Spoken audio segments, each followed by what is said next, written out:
Simple ingredients and simple cooking method, yet a delicious and a comforting recipe. Let's make khichdi today. அரிசி பருப்பு சாதம் key ரைஸ்லாம் கேள்விப்பட்டிருக்கீங்க. ஆனால் இது ஒரு மாதிரி ரெண்டுத்துக்கும் நடுவில் கிச்சடி. சிம்பிளான இன்க்ரீடியன்ட்ஸ் அண்ட் சிம்பிளான ரெசிபி. ஒன்றுமே இல்லை. எண்ணெயில் பட்டை கிராம்பு ஏலக்காய் கொஞ்சம் வெங்காயம் போட்டு அது பொரிஞ்சதும் இஞ்சி பூண்டு பேஸ்ட்டு மஞ்சள் தூள் அது கூடவே 2 பச்சை மிளகாய் கை நிறைய கொத்தமல்லி புதினா இதை சேர்த்துட்டு ஒரு ஹாஃப் கட் பண்ண டொமேட்டோ சேர்த்துக்கோங்க. சேர்த்துட்டு அது ரொம்ப வதக்கணும்னு தேவையில்லை. உடனே தண்ணி சேர்த்துக்கலாம். 1 கப்பு அரிசிக்கு 2 கப்பு தண்ணி. இந்த ரேஷியோவில் தண்ணி சேர்த்துக்கோங்க. தண்ணி நல்லா கொதி வந்ததும் நம்ம ஊற வச்சுருக்கிற ரைஸ் அண்ட் பருப்பை வடிகட்டி அதையும் சேர்த்துக்கிட்டு இது ஒரு தடவை நல்லா கொதி வந்ததும் லிட் போட்டு நீங்கள் 20 மினிட்ஸ் லோ ஃப்ளேமில் குக் பண்ணி எடுத்திங்கன்னா சூப்பர் அண்ட் கம்ஃபர்டிங்கான கிச்சடி ரெடி. இந்த கிச்சடி செய்கிறதுக்கு பாஸ்மதி ரைஸ் தான் சேர்க்கணும்னு அவசியம் இல்லை. பொன்னி பச்சரிசி கூட நீங்கள் எடுத்துக்கலாம்.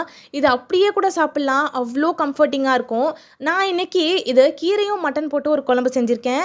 இதோட வீடியோ நாளைக்கு ஒரு vlogல ஷேர் பண்ணுறேன். மறக்காமல் ஃபாலோ பண்ணிக்கோங்க. அண்ட் இன்றைக்கி தொட்டுக்கிறதுக்கு மட்டன் ஷாமி கபாப். இதை எல்லாத்தையும் வச்சு சாப்பிட்றதுக்கு எங்களோட லஞ்ச் சும்மா கம்ஃபர்டிங்காக முடிஞ்சுது. இந்த வீடியோ பிடிச்சிருந்ததுன்னா லைக் பண்ணுங்கள். அண்ட் மறக்காமல் நிறைய வீடியோஸ் பார்க்குறதுக்கு எங்கள் சேனலுக்கு சப்ஸ்கிரைப் பண்ணுங்கள்.